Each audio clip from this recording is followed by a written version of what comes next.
Hello everyone, today we talk about the evangelization of Europe in the early Middle Ages. We made already lots of videos about that, but mostly at the beginning of Schwerpunkt. Therefore we need to update, integrate, and more. Today we address a topic that we've never really analyzed before, that concerns essentially, from one side, the difference in the actual object of persecution concerning like either the more chthonic peasantry beliefs as opposed to the aristocratic military ones. Some people at least would be surprised to know that, for example, the church did not care, or at least didn't have such a great difficulty in sort of mediating in the eventual surpassing of the belief in Thor or Woden.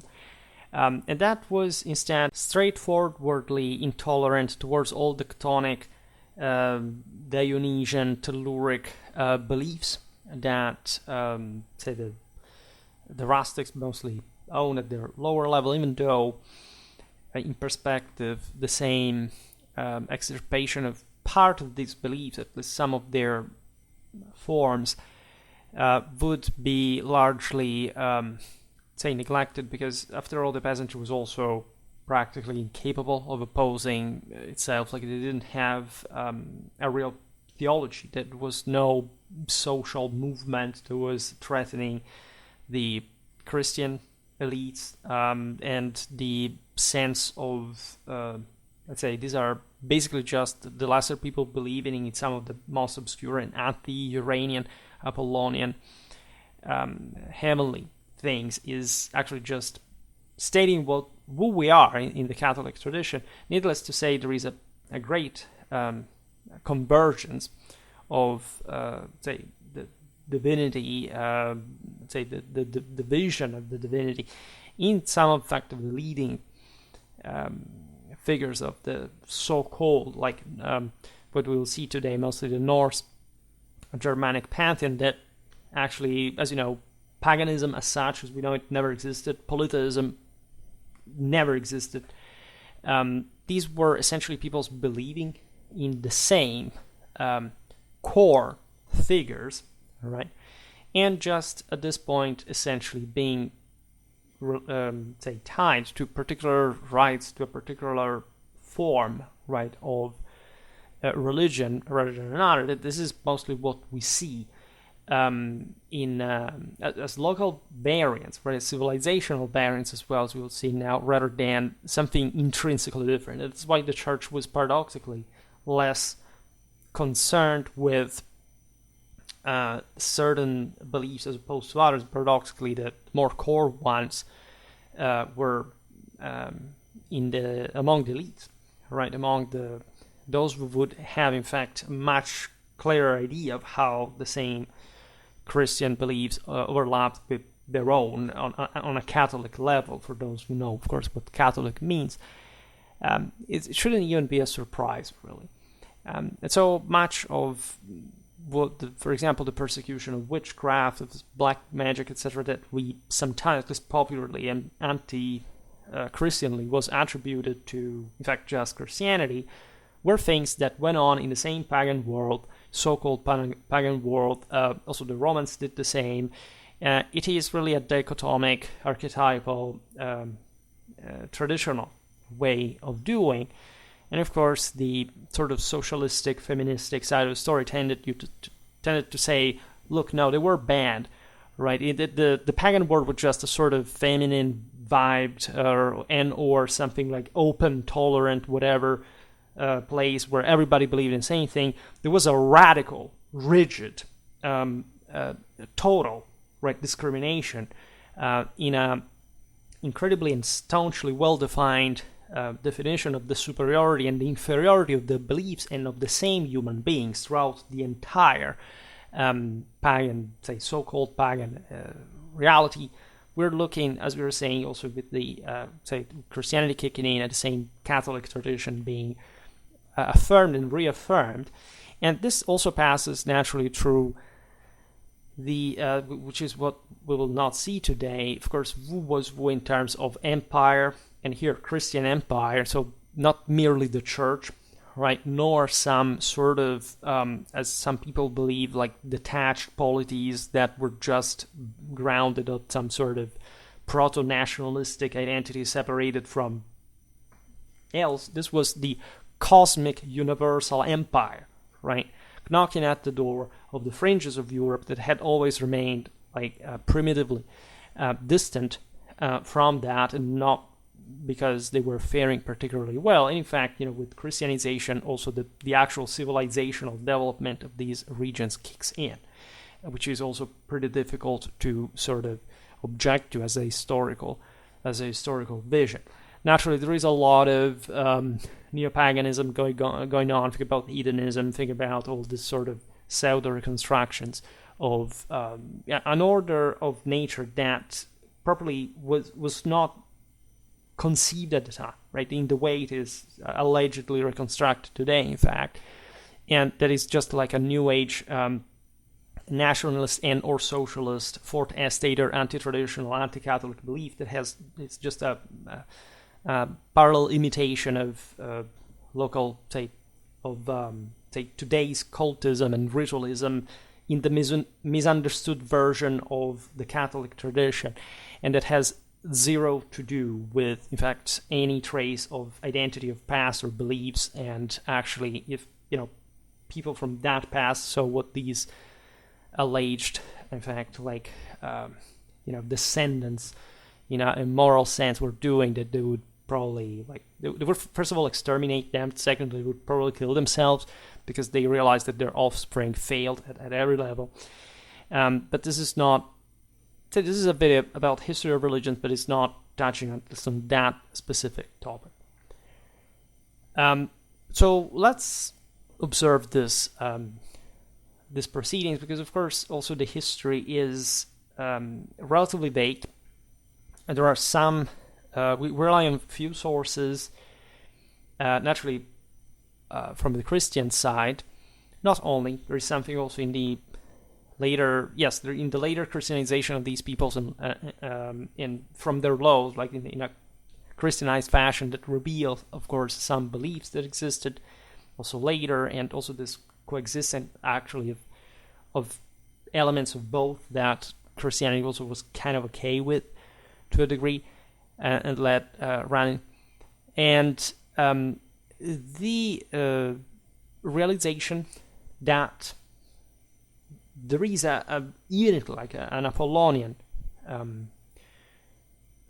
side of the sword embodied by the church here, that is suppressing the most chthonic beliefs that in fact have nothing to do with imperial Catholic tradition, that had nothing to do with what the elites, the military elites of these very peoples believed in from the pagan side, and that were in fact considered like unworthy and horrible. And other elements, instead, of course, of the latter beliefs that are not, and also part of the same rustics, that are instead not easily frameable, because of course there was always a degree of Apollonian perception. Think about the sacred fire, etc., that were mixed in between. And so one has to understand from the poor evidence that we have, just mostly through comparative history of religion, what these beliefs were actually about, right? And the latter aspect, strictly speaking, we will not do today, because as we'll understand from the evidence, it's just too few in many ways. So yes, I'm sure that there is some expert that has been dealing with this in some more insightful way, but it's still all very, very vague. And generally speaking, who studies this thing today does not come from the traditional Catholic background to actually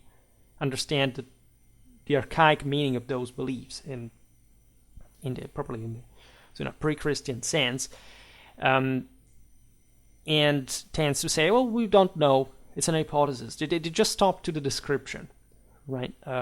They don't make even a valid analysis or criticism on the basis of other sources, because they think it's just it's how these people here believe like it's just a local thing we don't understand. No, like there was a universal dichotomy of beliefs shared by all people in the world. As far as that you can frame these practices that we will try in fact to just label also in the essentials. So while it is often claimed that the cults of major gods and their shrines and their followers were the primary targets of Christianization in contemporary sources, a closer examination reveals that this was not the case. Right? The story is that, a terrible priest arrived and destroyed our shrine, and they imposed us not to believe in Woden anymore. That's not really how things technically happen, right? Also, one thing is what geography says. As we will see now, there are cases also of made up sources. It's not really even what, in a military or political sense, the Christians were interested in. And if you look at the conquest of Saxony, like very often, again, in that anti-Christian liberal sense, the idea is that the Christians arrived, were so intolerant to destroy these people's beliefs. What were these peoples doing before the Christians arrived? What were the Saxons doing to the Franks in the Rhineland from centuries? What was going on literally even before Christianization between these people? That may be ignored because it's not, of course, relevant to provide people with a political literacy as long as you distract them with the religion card, in the very opposite way that pig of Marx believed, of course, because, of course, lesser people always have the same mental illness. Now, although these cults did exist as well, so I made a video about the Norse Germanic tradition, of course, and we explained what the essentials were. Something closer to the alleged idea of a distinct, almost ethno-nationalistic, polytheistic pantheon, which again never existed in that sense. It was a universal belief, just the names changed because peoples changed, but for the rest, the Indo-European fundamentals were the same. In fact, they did not appear to have been the primary concern of for the early medieval Christian missionaries, right? And the reason is also obvious, right? It seems that, first of all, the commitment of the same elites who held those beliefs was somewhat limited, for the obvious reason that from quite a while, these populations had been aware of the existence of the empire, had been aware of the existence of Christianity, had been aware of the Christianization of the empire and the more powerful polities, right? During the migration era, of course, as you know, most migrating peoples and their own elites had converted to Christianity, even in the form of Arianism that did not even pose too many theological nuisances. It was mostly like a shout out to undermine the actually Apollonian and Indo-European possibility of really becoming God yourself through your heroic deeds, which actually tells you what also people tend to forget is that by this time in history, and way before, essentially by the time of Christ already, the pagan world had stopped to believe that a human could basically make it into God, right? There were cults that were sort of trying to revive that, look at Mithraism, etc., but they had already sort of themselves clothed. Mithraism is just a Dioscurus of the Vedic religion, the older Vedic religion. You know what had happened to that, right? Buddha had come to warn in the same way Christ did about, if we speak just about the contents of those millenary traditions. It's all like I should make many more videos to properly digress on and explain this stuff. But these peoples at the fringe of the empire had actually been the countercultural ones, like saying, we are the ones who are going to bring everything down. They saw in the absolute destruction, at least in principle, because actually their elites, including for the fact that they converted to Christianity, were the ones who were seeking a place in the sun, right, in the most advanced countries in Europe that they wanted to preserve, just like the Romans had run them, and that in fact would, like, there is no substantial level of persecution, even that between Arians and Catholics. It was mostly like an elite contrast, and the Arianism or the Catholicism was just very, let's say, very much blurred. Like, it was switching side depending on what place you found yourself in.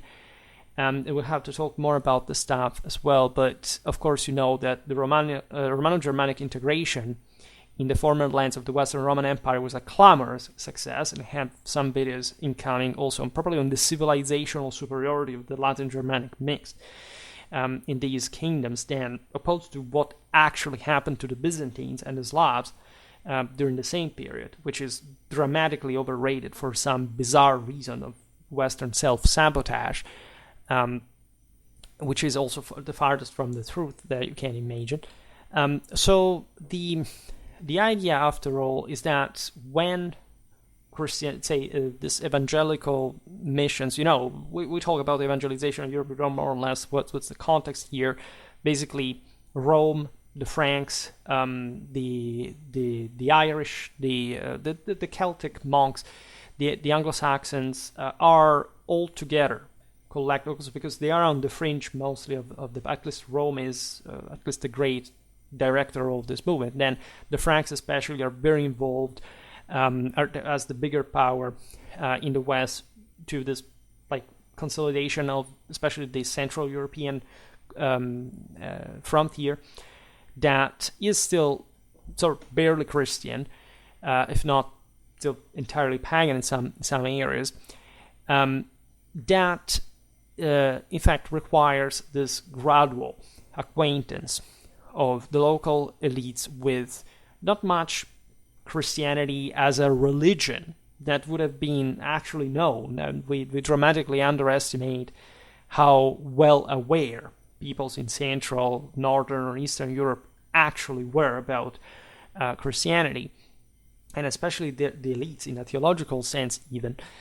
It was, again, mostly just a political card, right? But in fact, to really, like, especially from the Frankish side that had inherited most of that sort of imperial grandeur and the victory of, say, the gold on behalf of Constantinople, even back in the day during Clovis, what these peoples were thinking about the further expansion of the Merovingian and later Carolingian sphere of influence and even conquest. And so you know that this process was largely successful. If you look at the, say, violent forced conversion in a political military sense, well, basically it's just about Saxony, right? All the other countries did undergo sometimes very violent struggles internally to convert or not to Christianity, because this entailed a much more concentrated power force that also required a bit like the cooperation of the entire system and permanent infrastructure and some more, again, stable system in the first place. And of course, all those mobsters that wanted to remain out of this and doing more or less what they had been doing up to that point, and were feigning not to become king themselves, because that's the actual discriminant. When they became, actually, they supported Christianization mostly. There are some times, like in the north, like, a king is Christian, then we've seen it often, like in places like Scandinavia or Britain.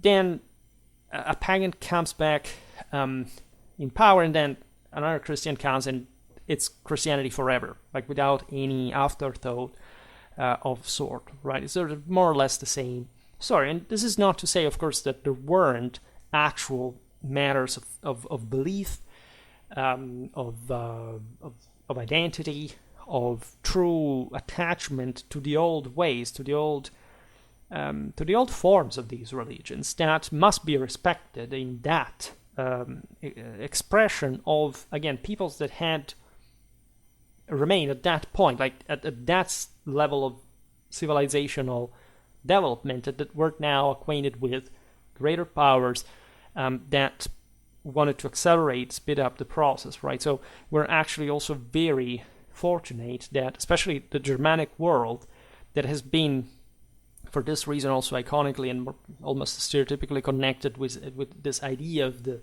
Indo-Europeanness of it all, the primal traditional belief, actually was already much more distant from the actual original beliefs that at some point all these peoples all across Europe had shared in a univocally Indo-European way, and that now we're just sort of readdressing the Catholic issue, so one of the universal rule, in a way that had to face, first of all, this the limits, like the fact that a universal empire had collapsed, and so that there were some powers that were now trying to recover the pieces and become, as we've seen through that legacy, something more presentable. Also in the Renovatio Imperius, it would happen with Charlemagne, and paradoxically the same Saxons later, which also should make you really think about like the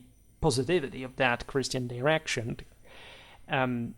Besides the Catholic one as well for these peoples, and that were essentially to address the limits of their own rule, right? The limits of their own humanity, and accepting to be either part of a wall or that could allow even them, as we've just observed for the Teutonians, to even be co-opted to the highest heavenly Roman standards, or just remain out there to eventually do nothing, because, again, they all converted essentially by themselves, and they started blossoming as countries politically, institutionally, just mostly after that. So this aspect, I think, would just be extremely useful to highlight in any primary school already, whenever we address medieval history, the evangelization of Europe, because aside from the fact that our continent is entirely, say, connected with this, and visibly so with this specific passage, it's embarrassing how, like, we're sort of skipping this. We were pretending this stuff not to have existed, as if there was some sort of genocidal crime or sort of Native American dispossession from their land, this kind of garbage, about, like, probably not just the Catholic tradition in itself, but probably in what Europe had been in an essential fashion, in that unity and commonality of identities, that today, instead, in a completely anti-traditional way, that the people who allegedly would be from the side of the aisle to protect that ecumenic tradition are sort of rejecting, because of course they feel that they cannot afford to do that because they can't actualize themselves anymore. And they're phobic as all fourth essayers towards the idea of the empire and the divine superiority of the rule, especially over other people, right? Also not just other peoples internationally, which is of course the deal, but also internally, that there is a rigid hierarchy of, again, superior and inferior, which is the most paranoidly, the thing that they cannot afford to accept at any level. And I'm not even talking about even the left, that it's just, here we don't even, I can't say, because otherwise it would be banned from YouTube. This is also very self and macroscopically evident when you study the essentials of the timing, the spaces of the Christian evangelization, right? When you can see, you realize that these, say, allegedly opposite beliefs were giving way to Christianity very quickly, right? Those who really were more resistant to this, who opposed themselves to the process, were just limited part of the population, potentially restricted just to specific groups or social levels. And in any case, the religion was abandoned, apparently, at least if you consider it in this opposite sense, relatively easily, right? Because, again, it was just pretty much the same concept, just expressed in a different way, and having there to surrender surely some level of political subjection but essentially two powers who had much more, say, persuasive means than merely just peaceful missionaries. And that was also, of course, a part of the story. It was also a history of violence, there is no doubt about this. Also a history of destruction, a history of also of iconoclasm, not in the sort of the later and actually contemporary Byzantine sense. It's another story, of course. Made multiple videos on it, but say one that prevented us, of course, from knowing a lot from what these previous beliefs had been. But in that sense, don't think that we know too well exactly what the Christian RH belief really was, even at this point. So that must be taken into account. It was not the Christians' fault if these peoples did not write, for example, or did so just in a very limited and sort of very different way, actually, from the way literacy had spread essentially throughout the empire. And these areas of the former barbaricum, of course, had not, right? It's not a coincidence in the first place. And as we were highlighting before, in contrast, it's the threat posed by superstition, or what was later known as magic, to be prominently and more tenaciously persecuted, as it had already been done in the past. Right? Go check what the illicit cults were in ancient Rome and why. Right? The Indo-European root of this belief against them. Right? Superstition, etymologically, is pretty clear. Superstition means that you're under something else, right? The idea that you're essentially in that pre-Indo-European Telluric,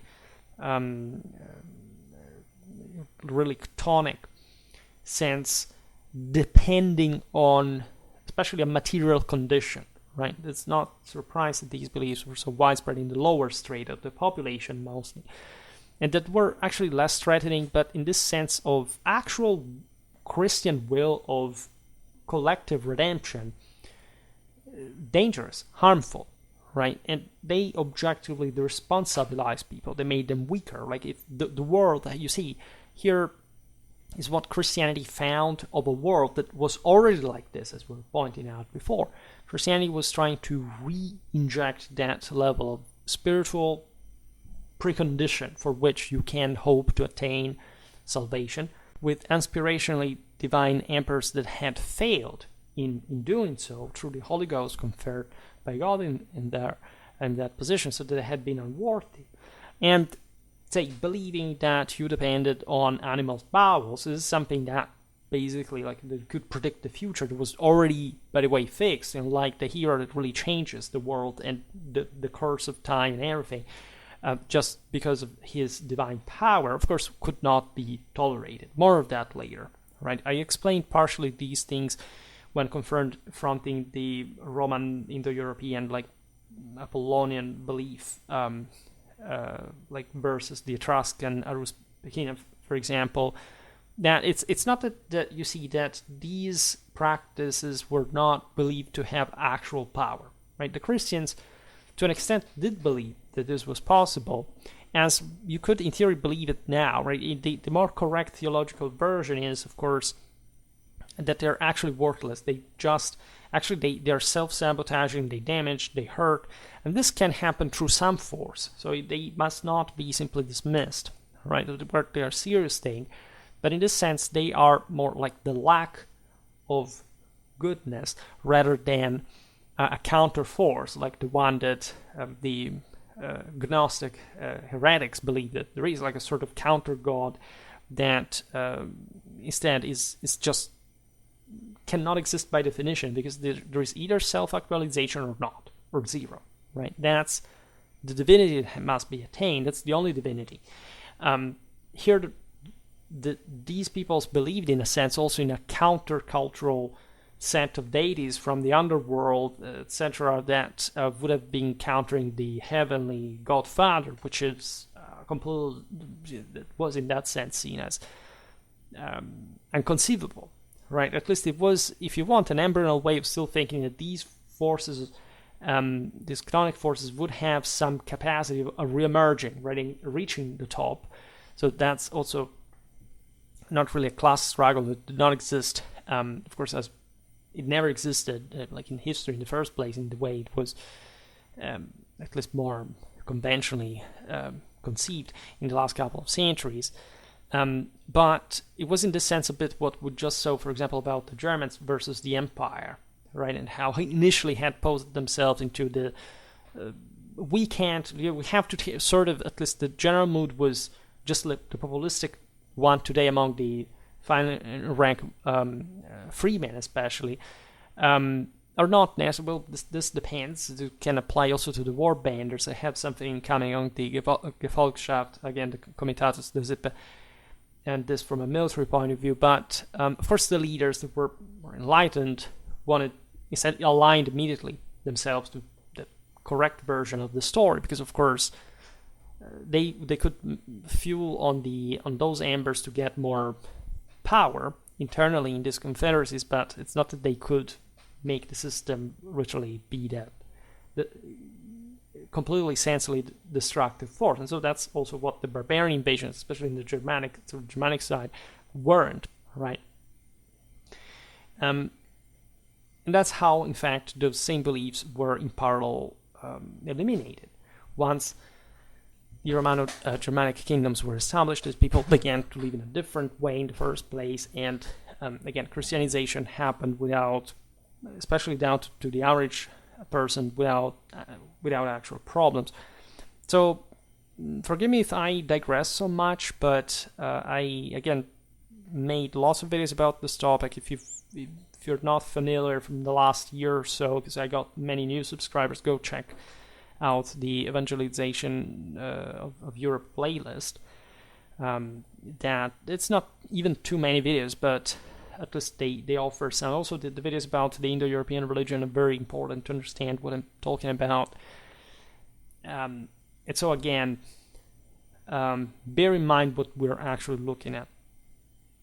So how do we know, by the way, of the existence of these more chthonic cults and also others that, of course, were a bit more mixed, bit more Uranian, and that, however, not being in the Christian form, were sort of were eventually eliminated. So various works describe this phenomenon. We have Martin of Braga's De Correctione Rusticorum, so the correction of the rustics, which is a beautiful sort of straightening sense of, the Spanish believing the stuff. And we are, as you know, in basically today's Portugal. At the time was essentially a frontier between the Visigothic and the Swabian world. And so also one of the least Christianized, actually, in that corner of Europe. And that's why also Martin of Braga was so important. We'll have to talk about him at some point. So we are again in the northwest of the Iberian Peninsula shortly after 572. Then we have two sermons attributed to Bishop Eligius of Noyon. We are instead in 7th century northeastern France. And the Scarapsus De Libris Singulis Canonicis, which is a compilation by Pirmin, Saint Pirmin. These are all saints like that. The latter monastic founder and reformer in the Luxeuil tradition that was active in southern Germany. That tells you the aforementioned context. Luxeuil is in the High Saône. It's essentially, it's not Burgundy actually. It's part of Francia proper, and it's close, in fact, to the same Germany. And of course, there were, in fact, missionaries from these areas that were active in some of the. At this point, southern Germany was already evangelized, for example, but we are, at least not completely, but. Generally speaking, there was much to reform and work in these areas as well. Also to become the launch pads for the evangelization of the peoples further north and east, right? So during the first half of the 8th century, we have these three works presenting historians with challenges in interpretation. Because the aforementioned texts are all quite peculiar in their tradition, in their philology, in their history. The sermons of Eligius and the Scarabsus of Permin, for example, heavily rely on the work of the same Martin of Braga, which in turn is deeply indebted to Augustine of Hippo and Caesarius of Arles. Right, I made a video on Caesarius of Arles. These were close, again, respectively, African and Provençal traditions from essentially still late antiquity, because Caesarius of Arles is exactly in the latter end, right, temporally. And so in a very different context, actually, from the ones that, as we've seen, these texts were produced in. The writings of the latter authors would have, in turn, a direct influence on the 7th century sermons that are sources of the same, in fact, other information that we have on the evangelization at this time. So, of course, there was already in early medieval sources a great exemplation, if we can so say. I'm not sure that in English this term even exists. It doesn't, as a matter of fact. But from late antique models that were not really corresponding to the actual situation in those places and times. So condemnations of paganism, like it could be in Augustine's 5th century North Africa and Caesarius' 6th century Provence, both heavily Romanized regions, by the way, were reused, as we'll see now, in 6th century rural Galicia and 7th century northeastern Gaul. So both areas, of course, had been part of the Roman Empire, but they had historically and substantially been less Romanized than others. And now they had also been settled by barbarian invaders who carried with themselves, again, this other, essentially, a lesser habituation to all the cultural and the philosophical models expressed by those early model sources. In fact, in order to understand how important late antique patristic had been, the same condemnations against the pagans were used in style to fully convert the 8th century Alemanni that, as you know, had remained very superficially Christianized, if not still pagan. Now, the difficulties in interpreting these texts in order to reconstruct partially the pagan beliefs existing during the evangelization of those places, like in later times, is determining especially how far common superstitions existed across the same areas, and how far the content of these works, of course, is just mismatching them with some shapes drawn from the previous literary tradition. For example, the dependence of Martin of Braga, the religious sermons and Permin on earlier authors is undeniable in the style, right? So, were we to look just at the literary borrowing used to describe current practices in later times and different places, so distant in a sense from late antiquity, would be a mistake.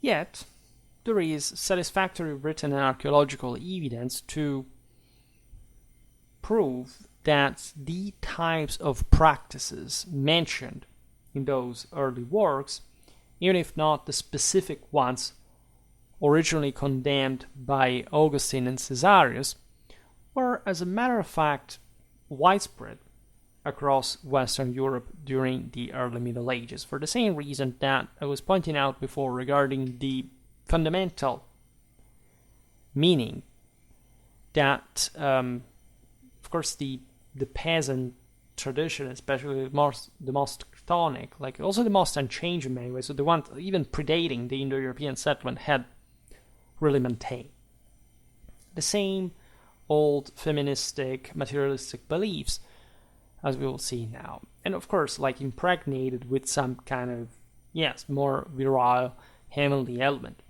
from the Indo-European invaders, but that had remained at the level of society functionally, like pretty much expressing the same concepts.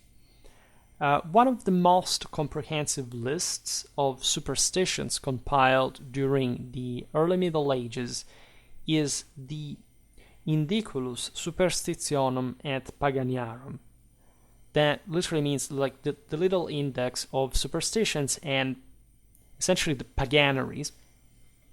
And this was prepared in 743 or 44, likely drawn up as a document as part of the conciliar activity initiated by Boniface, that, as you know, was heavily involved in the extirpation of paganism in this especially continental context, right? He was actually an Anglo-Saxon Benedictine who, as you know, it would convert many communities, especially in Germanic parts of the same Francia that was still, even if the Franks had converted, especially in the elites, like were a Christian power as a whole, like still, of course, had, as we were just saying, within them this still kind of beliefs.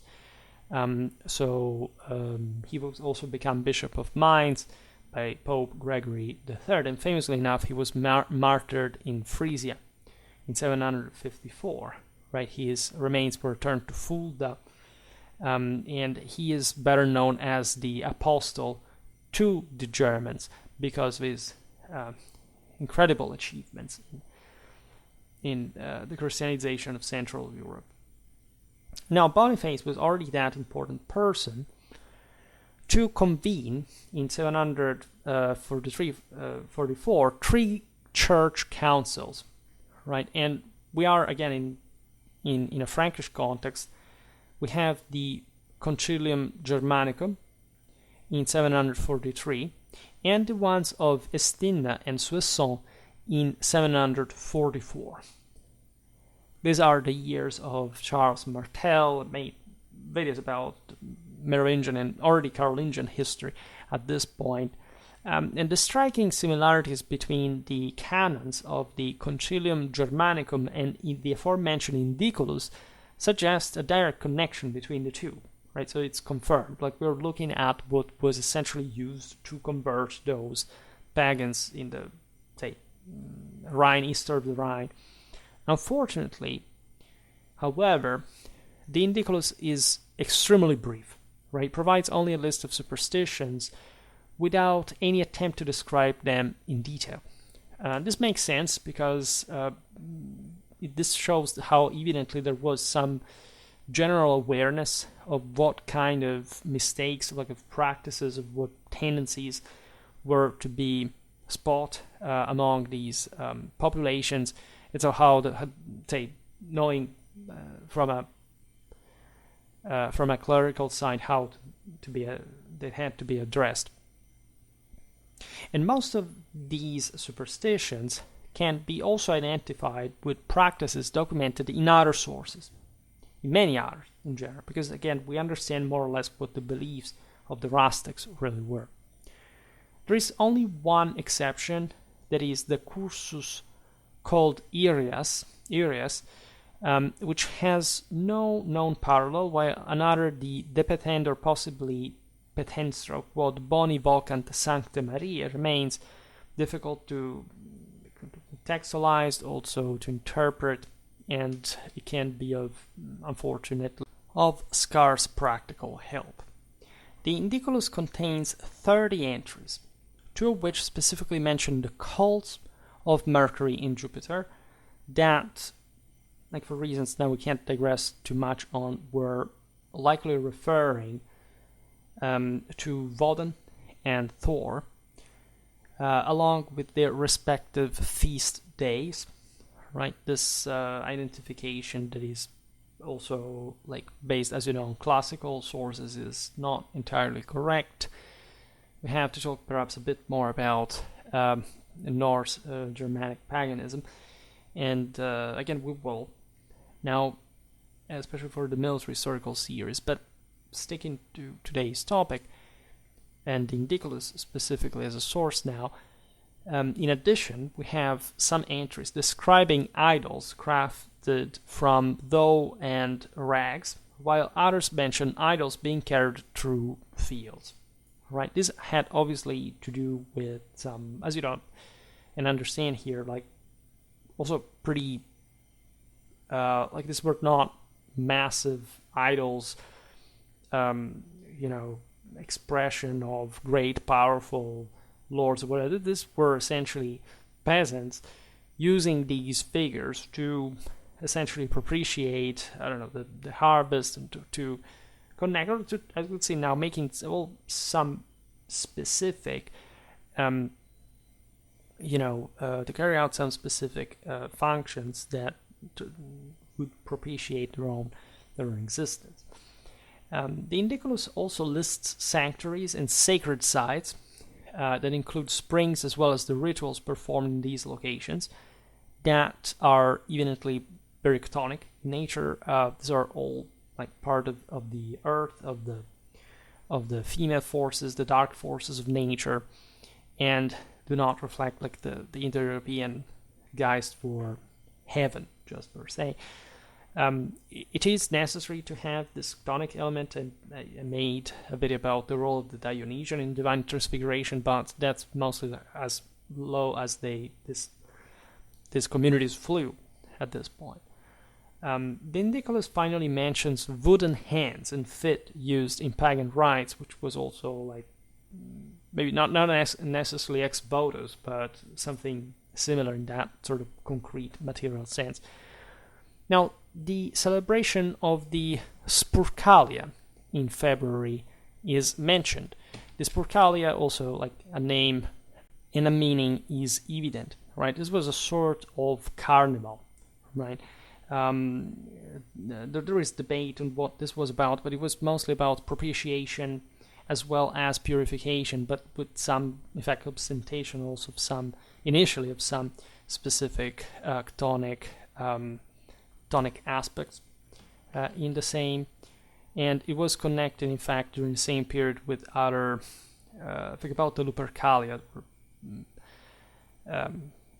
celebrated in ancient Rome during the same period, that in the moment of the purification, the dies Februatus, from which February comes from, the idea of Februar fever, this moment of purification, of elimination of that burden right before the revival of spring, and that the virginal, the new, the pure, right, state with which this contrasted.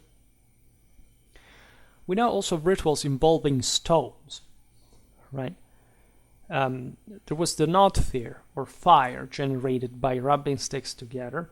This is a bit more traditional. This appears alongside incantations of some sort, so it was used in some ways also, there could be this more Uranian elements, but say in contexts that were overall pretty chthonic, pretty dark.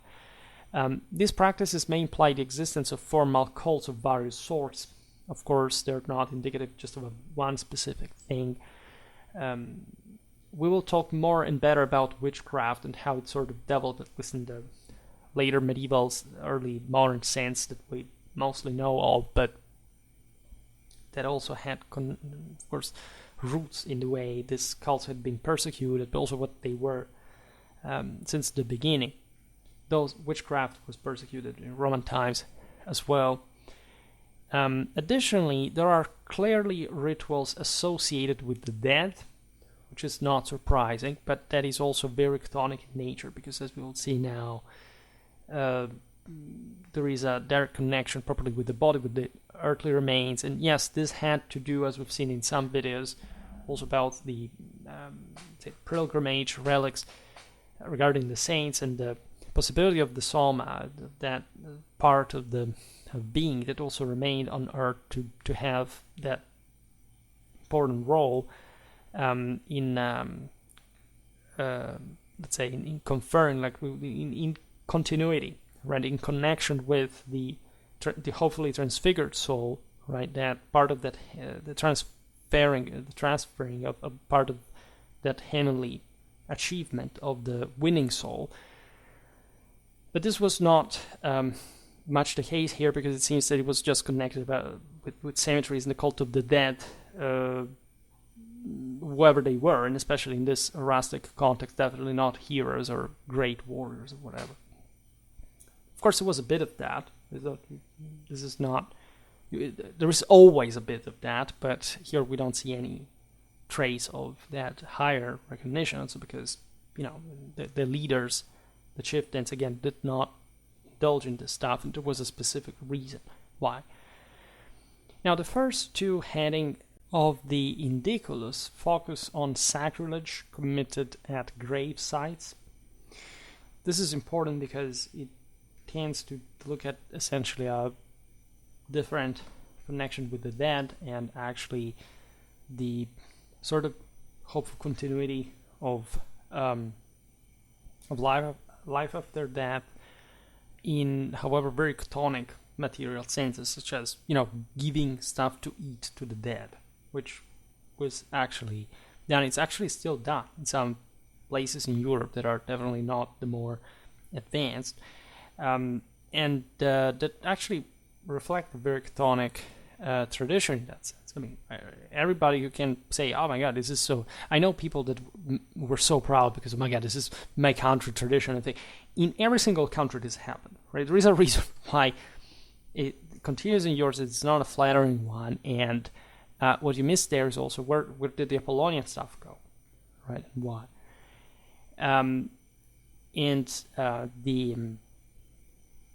The other headings of the Indiculus instead address everyday superstitions, reliance on decision of some sort, right? The list also includes, in fact, amulets and pharaohs dug around the village, likely intended to ward off evil forces. So all, again, dependency on material objects that are less than a being, right, or not even alive. They technically, in traditional doctrine, they do even like inanimate objects, what we rank as non-living, does actually contain a power of some sort, and it is a transfiguring one that can even turn this thing to life. Mithras is a literal stone, right, before becoming God himself. But here, the idea is that you will just entrust to a stone the power to do something while you're simply sitting there doing nothing and thinking that it's okay with that. There is no force, no spirit, no will involved whatsoever.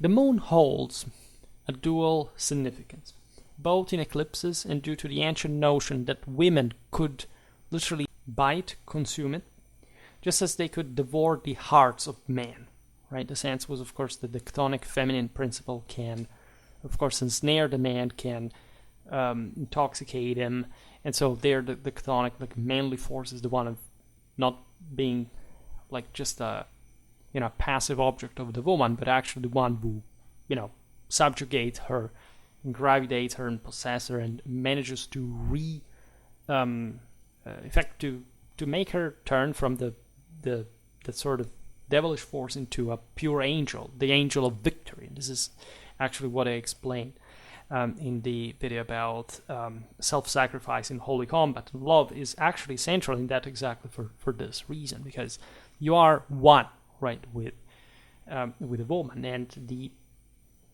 the say target of your of your own self actualization is the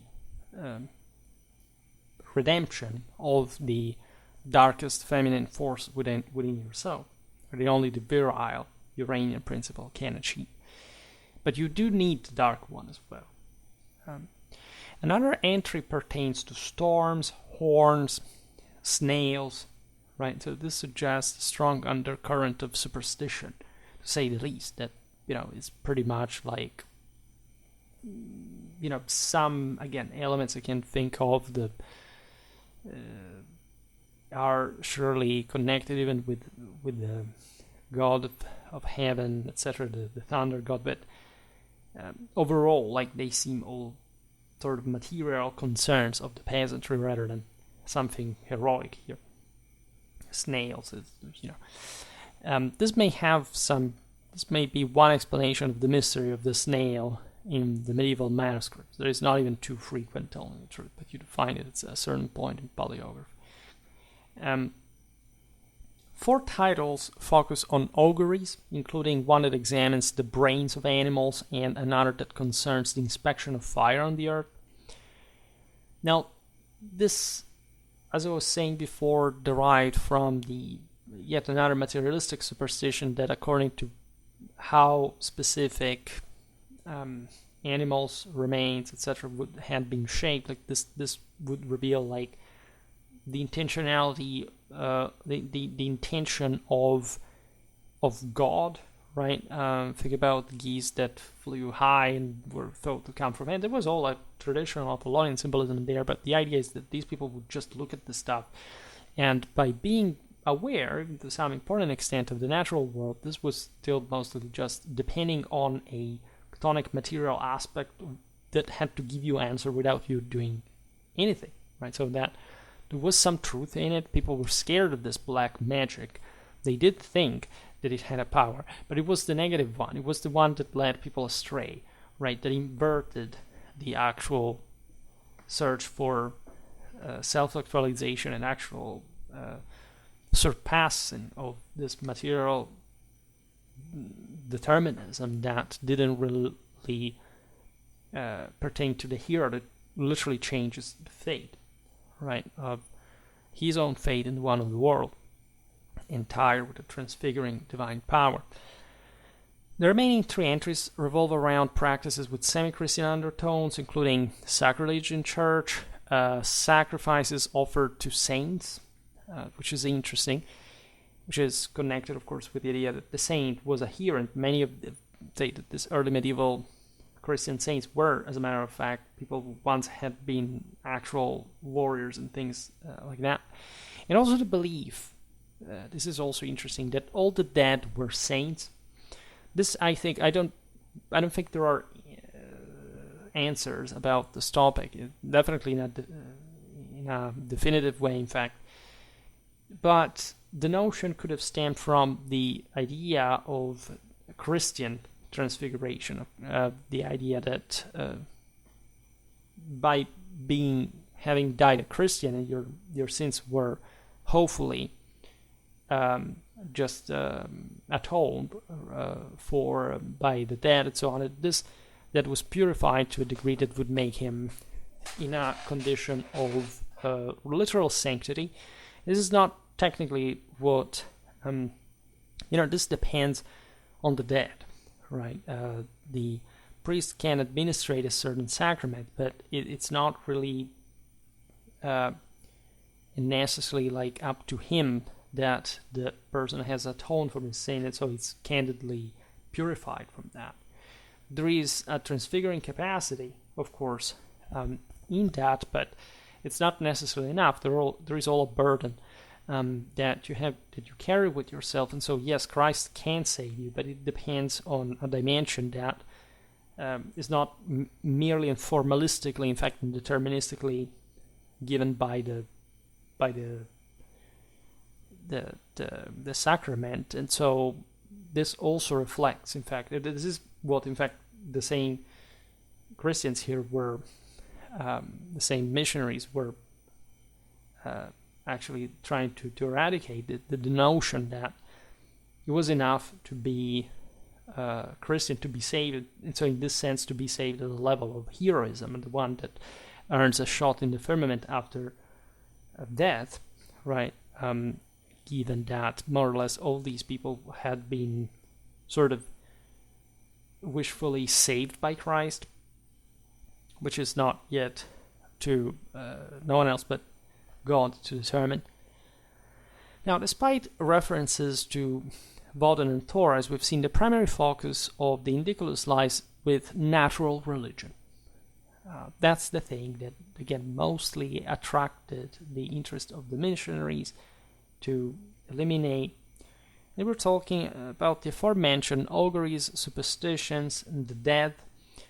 Not much, again, Woden and Thor. Yes, these are mentioned, but they are not much also of a priestly problem just per se, right? If, say, the local chieftains had said, no, this was not up to the priests to really fix, unless they were particularly zealous and also risking their lives for that matter, and the process, as we've seen, would be more spontaneous, natural, and smooth than actually, in fact, trying to make the rustics understand why what they were doing was wrong on a theological basis and bringing them out of their chthonic misery to heavenly blessing. Now, this natural religiosity is equally evident in the archaeological record, because, of course, a telluric superstition does provide you with material finds. The discovery of offerings at springs, for example, the evidence of funerary banquets in cemeteries, right, along with graves containing bird bones associated with divination, suggests that these practices were used by people to define their relationships with nature and the dead, right? So forming the core of their superstitions. Essentially, they believed, again, that the dead had a privileged connection with the divinity, whichever it was, and that there was something that this remains could provide that was an insulting concept for anyone who had not really achieved that much of a deal in life in the first place.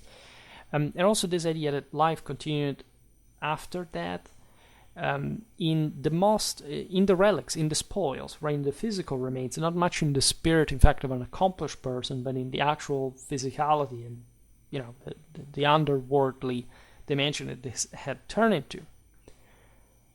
Again, this fact, for example, of having funerary banquets is something, again, that survives in part even to this day, but it does stem from a fourth estate practice of late antiquity. It's not really what the originary Indo-European forefathers really believed, and because they were so heavenly concerned, just like the church was, even if the power of the individual drive had, in fact, gradually exhausted itself throughout the ages, and Christianity had come around exactly to try to fix this, even though starting from you fail the bigger levels, okay, so you have to restart from a lower one. And of this, they were also aware. That's why also the Militares were so important to hold the imperium, but assisted by the church for this. Now, these superstitions do not appear to be linked to the organized cult of gods within the Germanic pantheon, as we were saying before. They don't, right? Let's eradicate this nonsense that what we have sort of, again, categorized sclerotically and in a completely modernistic and secularistic way of the existence, again, of fixed and, say, multiply categorized and immovable figures like the ones of a pantheon that is separated from, especially the rest of the other people's belief, had in the higher sphere here anything to do with these superstitions. The various deities are just the consequence of the fall of the bigger principle, because of essentially the same responsibility of mankind. And the superstitions we have observed are essentially like the lowest of this level, where people literally looked at the dirt, not at the sky, and think that their tiny little yard is the measure of the world, without trying to literally conquer the world and achieve divine transfiguration. And of course, these superstitions were despised heavily by, for example, the military element, This really a rational one, that the one that would leave exactly like warbanders to pursue that heavenly accomplishment, even starting from the dirt, starting from the darkness, but having that utmost objective, right? And these 6th, 7th, 8th century Christian missionaries do not practically give much about Thor or Woden. This is the other thing. The sense that there was two religions clashing against one another is just the product of the mentally disturbed and severely undereducated average people that have been given just, I don't know, the internet to express their own unrestrained emotions, right? Undisciplined, phrenastony. There was none of this. Christians were not interested because there was no such alter ego. There was no such threat. There was no such theological countermeasure, resistance, opposition. None of this. Like, Christian Europe expands gradually, naturally, in the way you would imagine, and everything happens, flows much more smoothly than you think.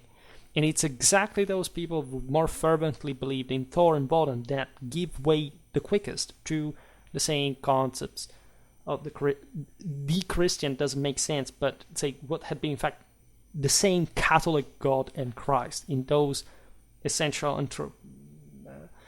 anthropologically permanent, continuous figures that those same so-called Norse Germanic gods were actually the same contemplation of. And what we see instead is that likely, as we observed, that such superstitions were widespread throughout actually most of Western Europe, both within and beyond the territory that was once part of the Roman Empire, because the masses, the peasantry, the rustics had more or less just maintained these things.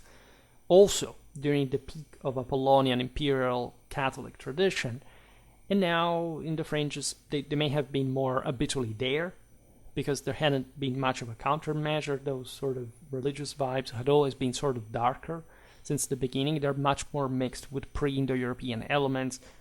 I don't know, look at the Irish, the Ulster cycle, look at, the presence even of feminine elements in that, in the military aspect of it, and in the sort of fury one, not the Apollonianly transfigured, like, if you want, Athenian one, that is the same angelic woman of the spirit of chivalry, the literal spirit of chivalry, the literal alter ego of the warrior and the sword, the Durandal, Roland, etc. We'll have to make lots of videos on this because people literally have no idea. They've never heard of the fact that it's literally like the angelic woman of chivalric poetry is literally Victoria, Nike, the Holy Ghost. And we are literally not being told. This is, we know that. Like, it's not an interpretation. This was normally studied, even especially before World War II. Then we had to eradicate everything that came with any minimal trace of attachment to traditional values, rather than, of course, also the other fallen forte-state or nationalistic and or socialistic aspects that had failed, of course, in World War II as well.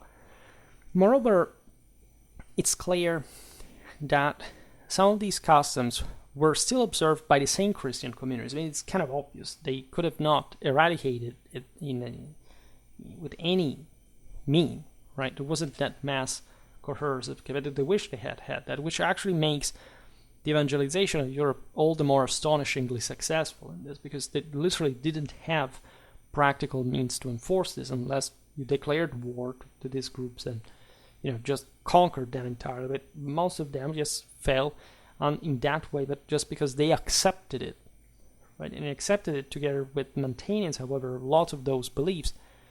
Also pretty much there in the open, because the degree of the evangelization was also varying, and sometimes not being so, in fact, capable of eliminating such beliefs in the first place. Some of them believed until pretty recent in time, right? Even though they have nothing to do with that sort of made up things like the Wiccans or the other stuff, that those have nothing to do with any trace of historical evidence whatsoever. Those just, again, sects for mentally disturbed people.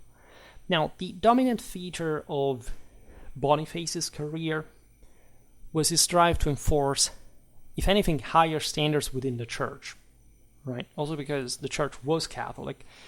Both east and west of the Rhine, which were, like at this point, some of the most strategically and politically important areas for the expansion of the Frankish and probably the Christian power. Despite also Boniface's strong desire to devote himself, in fact, to missionary work among the very pagans, right, the most hard-stock sort of resilient ones. This is obviously more important. Like, if you want to be, and as we've seen, this is how it would happen historically, be imitated, making those pagans accept that the Christian way is more positive. It counts for much better living conditions and sort of stability and order, discipline, and hierarchy. Well, then you have to start from the church itself, that, as you know, was also the model of reference for the same secular authorities, especially in the Frankish world, with all the various ecclesiastical reforms that were essentially to actually create a state, right? The one that lacked among, especially the Franks, in a truly public, authoritative way. This is evident from the Indiculus, which appears to be a detailed description of the Christian faith, right? First and foremost, as it was practiced within a Christian state, right? It wasn't just about punishing, or even more importantly, punishing those beliefs, hunting them down, persecuting them. It was about offering the finest model available for conversion and the clearest message and meaning of it whatsoever. Frisia is the most significant example of the evidence from paganism beyond the immediate boundaries of the Merovingian and early Carolingian domains. Really, the most illuminating, for many reasons. The Frisians were a very primitive people. They lived in this hell that had been in part even redrawn by some floods during the migration era, and one of the most sort of difficult areas to control, to Christianize. Also during the Viking era, it would partially help the same Norse regaining some ground there. I made a video about Frisia. We'll have to talk more about this area for main reasons, because historically that sort of primitive, tough populations, right, mostly countering authority, countering hierarchy, would live on, also with some interesting military records, despite remaining, in fact, some of the single most depressed areas of Europe, among others, of course. And the Carolingians, as you know, were not particularly tender-hearted people, and would actually make an example of the Frisians themselves, but still with great difficulties that had to go in parallel with a relentless effort in Christianization.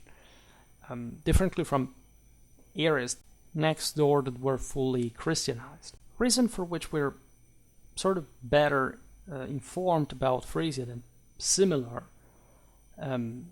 areas in terms of Christianization stage that were either too far away or sort of less sort of geographically and communally defined, or simply this is also an early date, right? So at some point later, some pagan communities were already like in the process of Christianization, and we see them later, at least at a different stage, probably in the broader history of Europe, that changes things in interest of time anyway, independently from the religious background.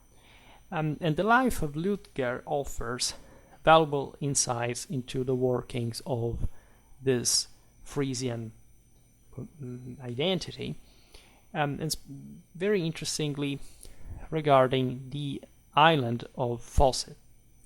Fawcett was a Norse god, of course descendant of Voldan, actually the son of Balder, right? And connected with the idea of justice, the idea of being a settler of disputes and having this connection with man. And this was his sacred island that is being Christianized at this point.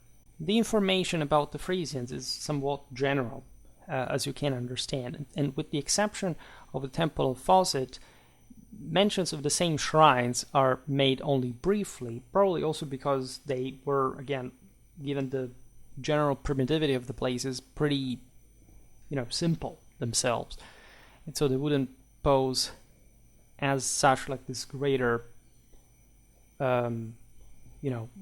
relevance as opposed to what people individually believed that was more important in a sense.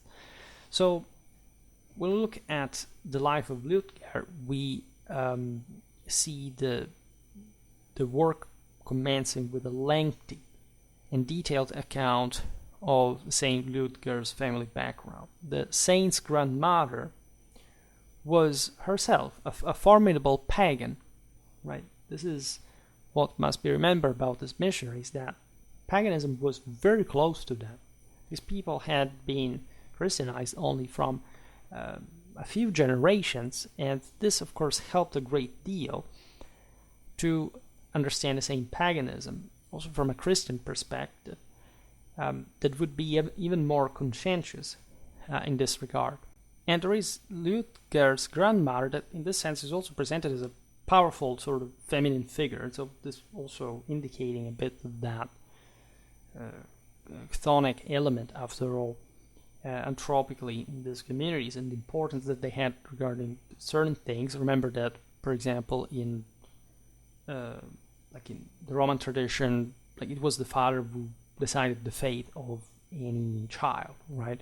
And here instead, this woman that is a matriarch in the sense that she is not deciding even about her own daughter, but she's deciding about the fate of her daughter-in-law's daughters, right? The issue was that this woman had only daughters, and this was a problem. So, of course, this woman was not an Amazon, was not, killing male children just for some reason, but she had a power even on the daughters of some men, evidently, because I don't think here, the daughter-in-law was, in fact, she was an in-law. This was properly about her own son, and so this had to do with some degree of connection of power even on a man, which is very disturbing in a traditional perspective. And she ordered that the newborn infant, Liudger, was her name, to be drowned, right? And this practice is actually, it's evil in the measure in which it's decided by a woman in tradition, but it was also part of the most Spartan practice, especially among these peoples that didn't have a lot of surplus of child exposure, right? So Liudger fortunately survives. The point was, again, testing her, exposing her, and actually in this case, condemning her to certain death, because, the grandmother ordered literally her granddaughter to be drowned, right? I don't know if you understand what this means. This exposure, of course, this is according to Liudger, so there some, we don't know exactly what happened, but this was, in fact, still by a Christian, the most blatant exemplification, of course, of an anti-feministic idea that was being pursued by the church.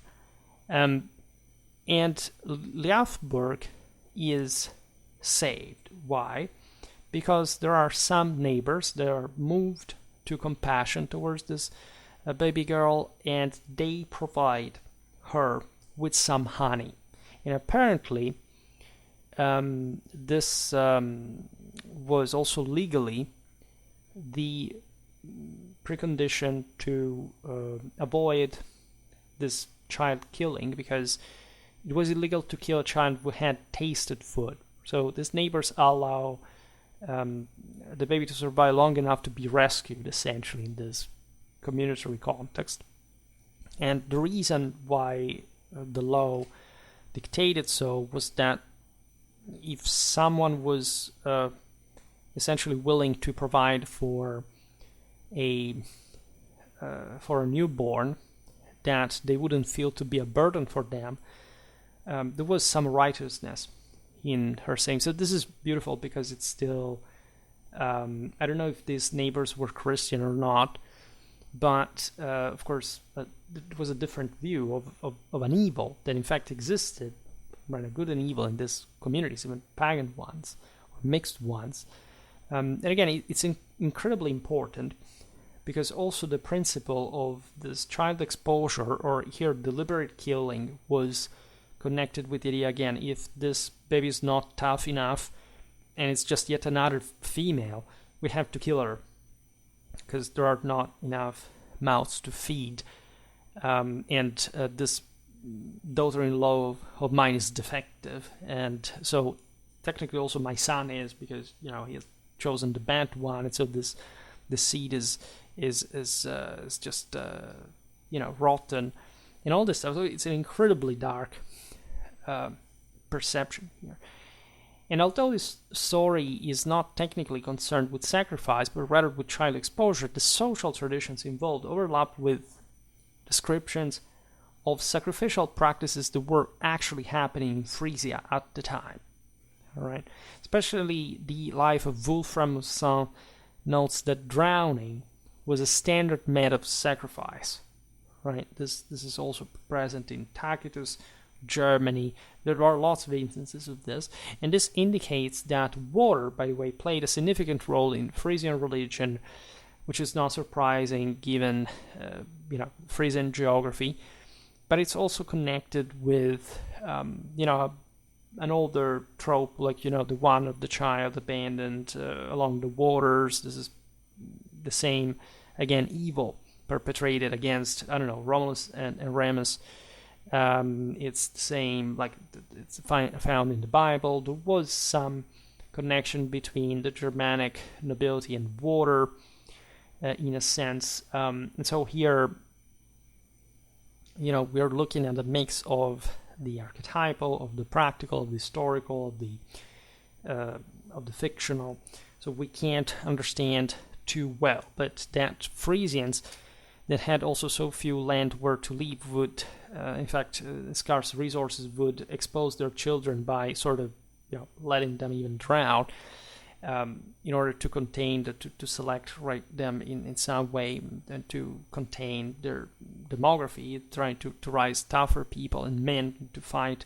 Maybe this was also partly the case here, because the idea is that the man has to take somebody else's woman after having killed him as a glorious hero. It was expanding literally the land conquered by the Frisians in this case, or whichever groups they also, subgroups they identified with. And so, lots of things going on. And the life of Wolfram holds also significant importance as a source of evidence on Frisian paganism, potentially rivaling the same significance of Liudger's text in this regard. But nevertheless, the point is that this is a forgery. Like, it likely dates back to around the time of Charlemagne. In fact, the life of Wolfram has, this is yet another source that we're remembering here, that in fact does talk about specific aspects of Frisian paganism, but is problematic for a number of reasons. First of all, the same source claims to have been written in the 90s of the 7th century, that is, shortly after Wolfram's death,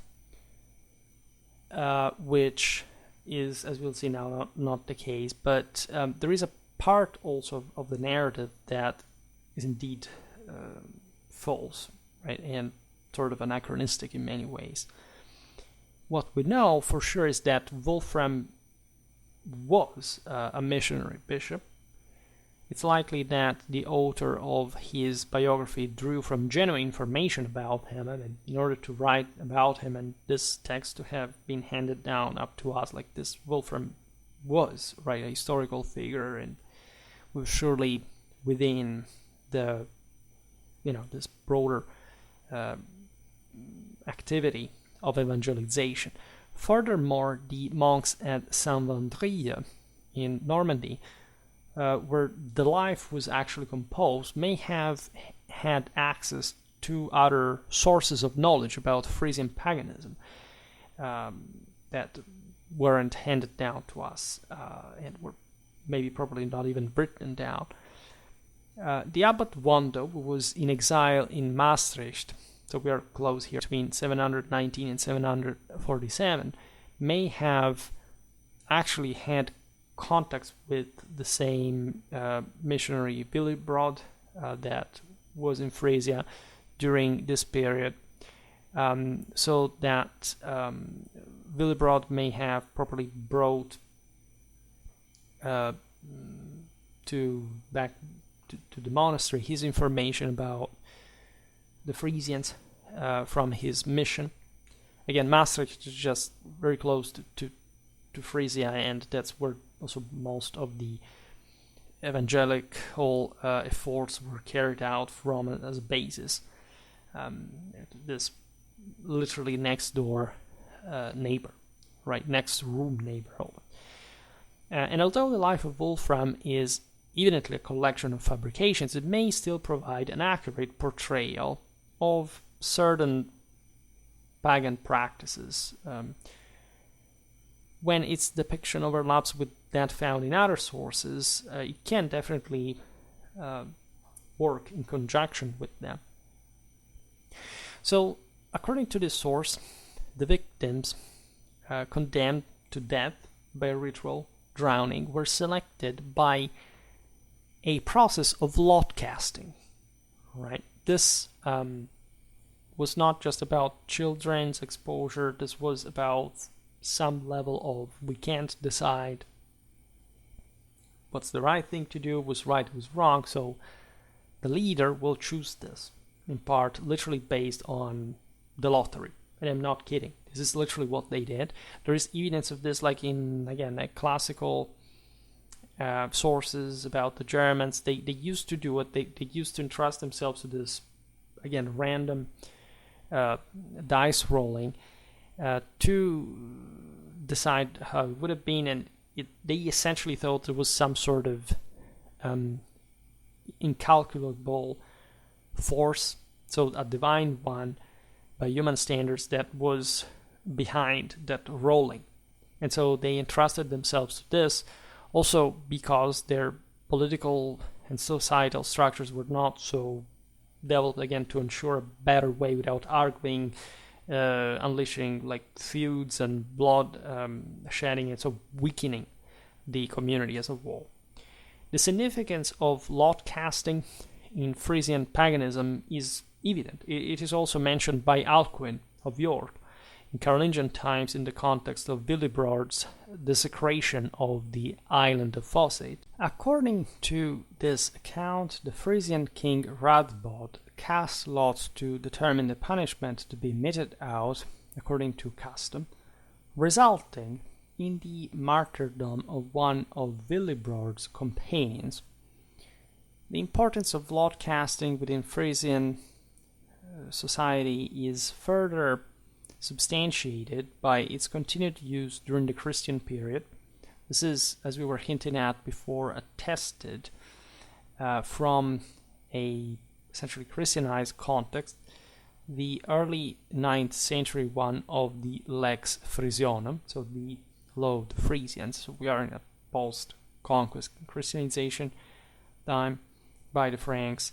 And interestingly enough, still at this point, lot casting was used to identify murderers, which is really bizarre, right? But it tells you also how to some extent, these communities were content with this system for a while, at least, because of course it would disappear over time. But this is for saying how sort of, let's say, equilibristically kept together the internal order really was, to the point that in order to have a satisfactory settlement, you had to say, okay, let's sort this by lot. And in order to literally exercise justice, it was insane, right? Even judicial fighting is better than this. But this tells you literally the situation in which Frisia found itself, right? And by the way, this practice was not unique to Frisia. It was also prevalent in parts of Western Europe, and especially in Scandinavia. That was similar in just the level of development, and where it has been documented as far back as the 9th century. In fact, lot casting seems to have played a significant role in Frisian religious rituals.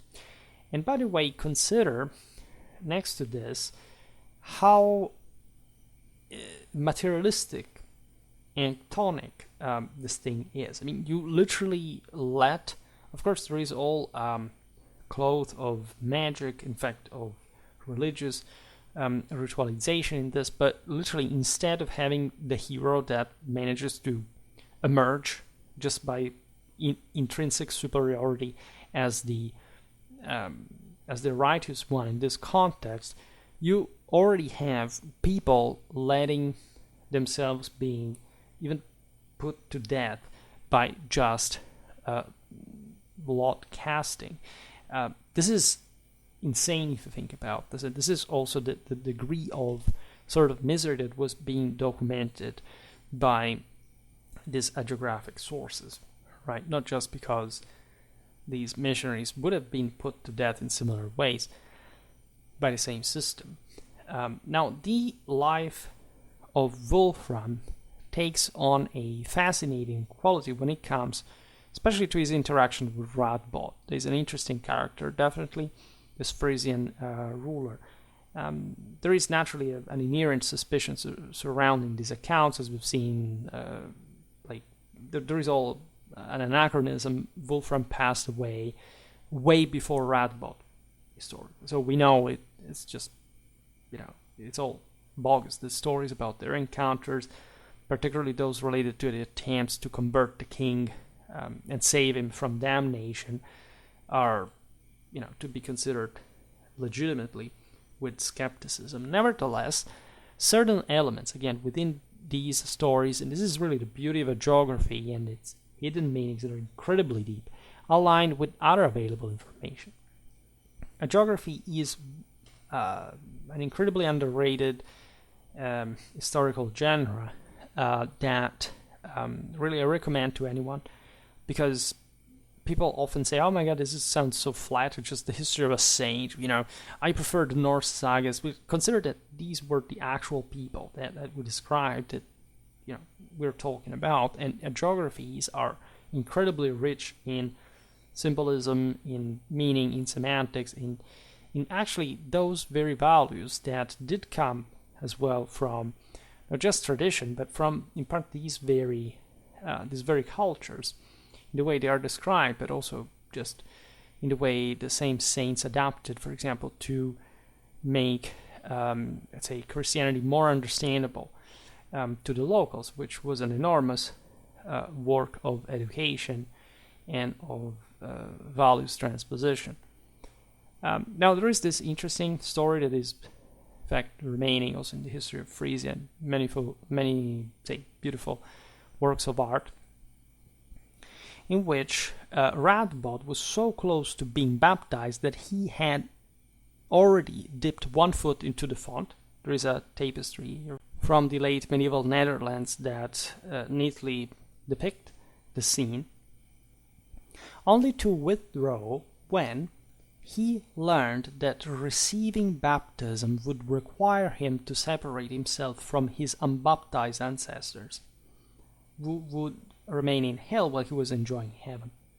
Now, this is incredibly interesting because, indeed, this would have been a very accurately and plausibly valid objection that pagans would have opposed to Christianization. Naturally, this thing would have not happened, like, learning all that by way while he was like literally with one leg or into the baptismal font, right, without having thoroughly, thought what this was about. Of course, we don't have time to digress now on what was especially the pagan attitude towards Christianity was incredibly more acceptant than the other way around. I mean, to say pagans that were in part, at least here at Radbod, we don't know really what he believed. Like, he probably would have believed something, as we were saying, much closer, much more understanding of probably the Catholic tradition that we think through Thor and Bod and etc. But here, of course, is a symbol for, in part, this aspect that is of the ancestry that was very much connected with that Catholic belief as well, and the problem of salvation, right? So, in a sense, there is as I was saying, a determinism from the side, especially the common people, that would have believed that, after all, adding the Christian God as they saw it, because what they knew was just a plurality of gods, that in this sense does come close to polytheism as we intended it, but it was actually the religion of the foretestators, right, rather than else.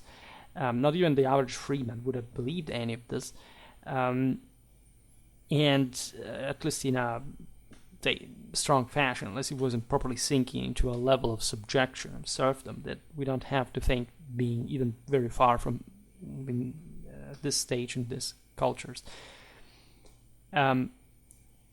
But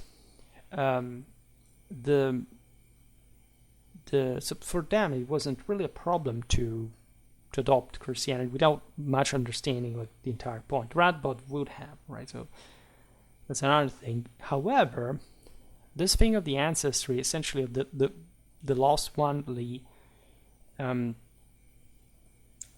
damned one, right, that had been insisting also in Christian times after the come of Christ into their into their paganism, put it this way, did provide like a very important problem for the same Christianity, because actually the entire point is that, yes, those who have in theory not heard the word are sort of condemned to be in a status that, as you know, also in Dante's comedy is a bit different from the one of the mere damned, right? There are people who objectively hadn't had the chance, so they have sort of question mark destiny that would have been to give a short answer. Yes, they're damned because they are not. They didn't believe essentially in Christ because Christ had not yet come, right? But the traditional Catholic belief is actually more comprehensive. It is about the salvation of the entire mankind, future and past, right? So the idea, of course, that, okay, these guys had not believed in Christ, so they would have been lost, right? And it was a way to scare people, to say, look, if you don't do it yourself, you will be lost too. But the point here is deeper. Radbod, if he ever, right, as he likely did, thought of this problem, would have been told essentially that there was some extra, let's say, redeeming quality in, of course, the Christian faith that would have sort of separated him in a fundamental way from his ancestors, that may have been saved, say, in the absolute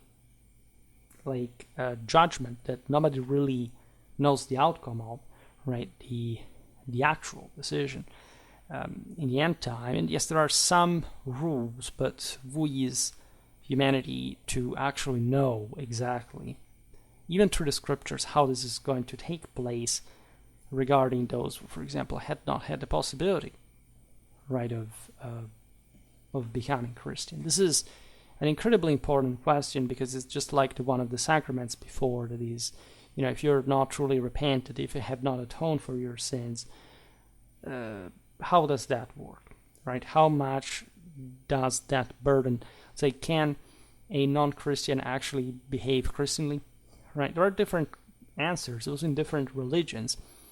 And so while it is true that Christian meaning is sort of more spiritually emphatic regarding this metaphysical change occurred with God's,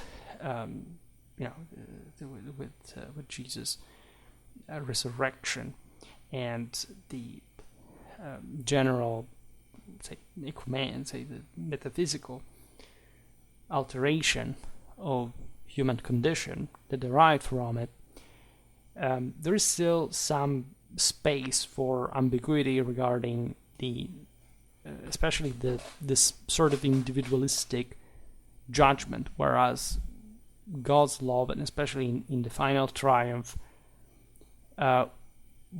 would probably have an all-encompassing meaning, right, for the recompaction of the entire world. Yes, it is true that what is done, but God's power is infinite, and so he definitely has the capacity to come back to restore perfection together with us, right? And of course, this doesn't mean that everybody will be saved, right?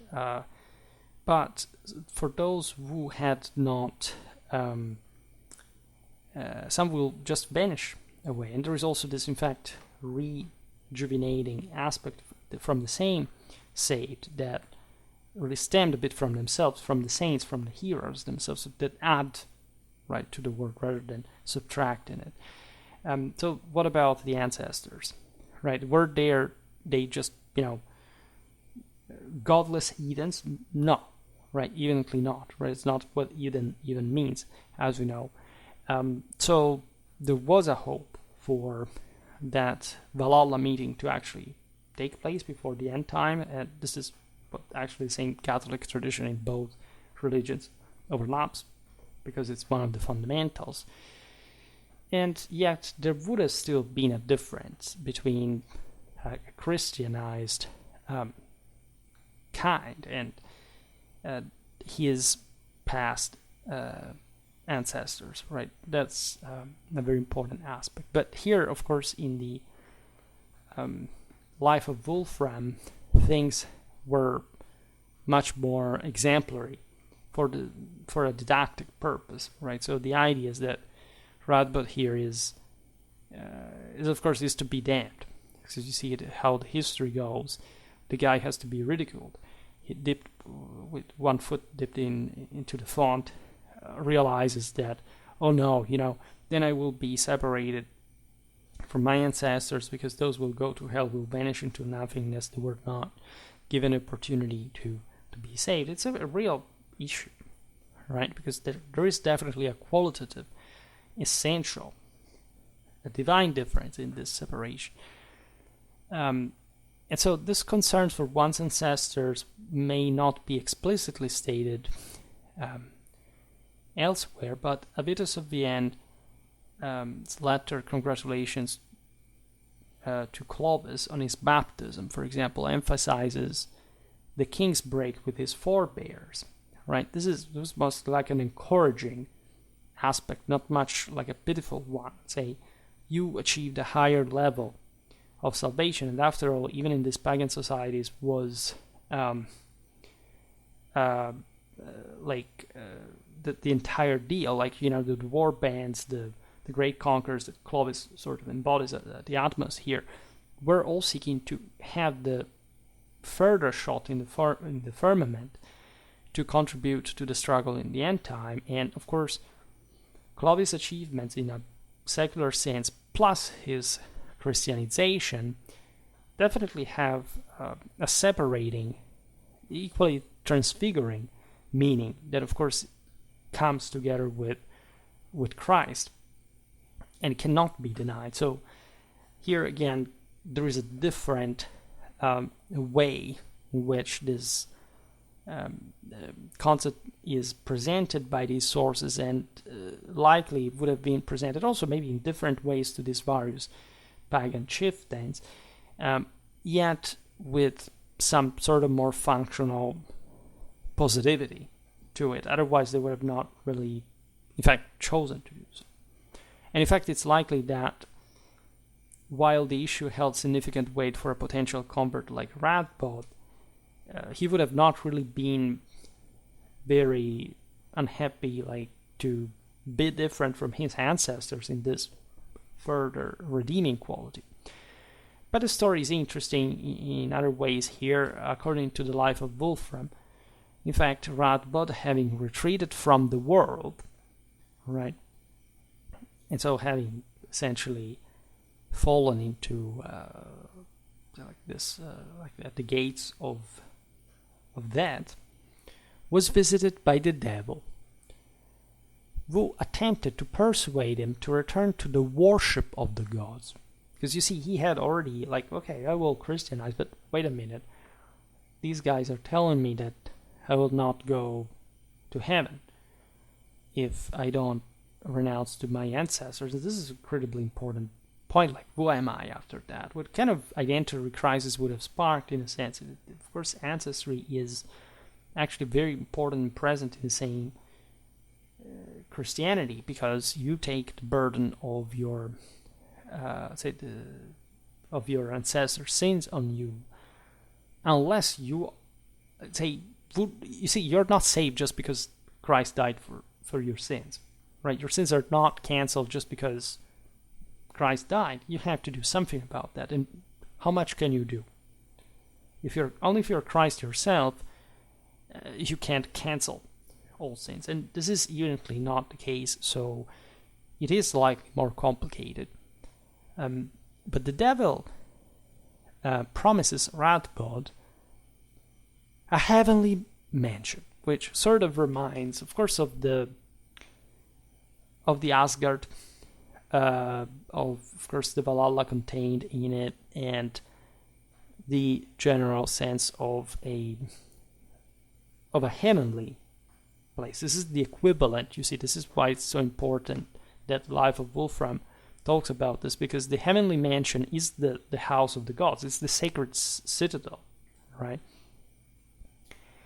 Surely the golden one, but with the polluted, right, gold of the Nibelungs, likely, destined to fall. So much so, in fact, that the secular holiness could not be achieved without Christ. And what happens is that a beautiful house, yes, appears, but it's only an illusion of the devil. When the sign of the cross appears, this beautiful mansion vanishes. And so all the hopes of salvation for Radbod that goes to hell in the end, right? Radbod himself had been deceived. You see, it's very beautiful in a theological and anthropological sense, because Radbod does not do this because he says, okay, this stupid Christianity, I don't like it, blah, I'm a pagan, and then he goes to hell. No, he has all these doubts, right? He actually wants to be Christian, but he has a doubt about this connection with the ancestry. That is, again, legitimately one of, if not the most important in this all. Am I to be separated from my own kin also in a matter of public rather than just individual responsibility? The power of these people was founded on the basis of their blood, of their ancestry, their divinity even, right? And so what path to God do I have to choose? The one that these Christians offer, my own? Which one is superior, right? And Radbod chooses his own way. That is, however, the one of a human, of a fallen one. And so there is no redeeming principle that can intervene in his salvation, interceding for him. In other words, he dies a pagan, and he fails to achieve a truly higher status.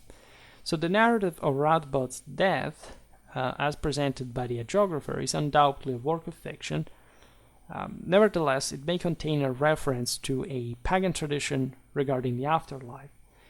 We've seen recently that video about the Liudger and / Vestis Bellica, let's say, that of course there was a lot of chthonic materialism still connected with the sense of the afterlife, what these people saw as literally having a lot of stuff, right, in the afterlife. It's just like the Muslim virgins and all this. It's just like trying to captivating this primitive peoples with something that they would materially think of from practically that in a say limited, quantifiable, earthly, human, right, sort of dimension. So hardly something that actually has like a real value in front of God. And of course, the grave goods, cemeteries, all the burial practices really speak of, say, Radbod's times, Frisians, like the concerns with their with the afterlife. There are the same ones in the Catholic world. They were in a Catholic world, just a version that had, at this point in history, not, say, considered itself to a renewed extent that would be going beyond those material aspects. I mean, if the Frisians of, say, centuries before had seen what these people had come to, especially after the collapse of the Roman Empire and the general fact that, you know, these other peoples were sort of dragged, exhausted into it, like, and the elites would have taken over, the freemen would have lost power, etc. They would have been horrified. They would have seen how these people would have considered much more material aspects rather than the Uranian, the self-sacrificial ones. Think about, as we were saying in the aforementioned video, like the fact that before the Indo-European hero was cremated, was not even buried, right? So all these heavily chthonic, telluric aspects taking over, also in the Christian world, there's no doubt about it. And so all matters that actually complicate the issue, that make it, of course, in a sense, more looking at this conversion as something more like a surrender for the pagan, rather than like, is this the right thing? Is it what it's really supposed to work like? And this is really a legitimate question, because no human can answer that. And it's incredibly meaningful that we are looking at this still today and reflecting on it and saying, wow, this is what these people concern themselves with so much, after all. And truly, at the time, yes, right, even those who can't properly document, like, the entire issue. You've seen it in the videos about Christian history. Like, the problem always revolves around the same thing. I mean, there would have not been religion in the first place if this was the one of salvation, of transcending death, right? Of divine standards had not been required to the world. We are mortals, right? You may have like a sensually satisfying existence because you live in a time in which we are the richest humans to have ever lived, in the better, let's say, material living conditions ever. But what is when we die? When we get sick? When we suffer? When we test all our limits? That's not a question that anybody has, say, in a human sense, answered satisfactorily. And one can't help but see this in everyday life. just aging, living day by day, and realizing that how just the means that we have to reawaken our conscience to this are limited, that we have an evident difficulty in resuming what is the true traditional awareness, like a means of possible elevation. And history helps you understand in this, because it's not a matter of simple opinion or looking at this. And remember, that's how I framed the thing at the beginning, right?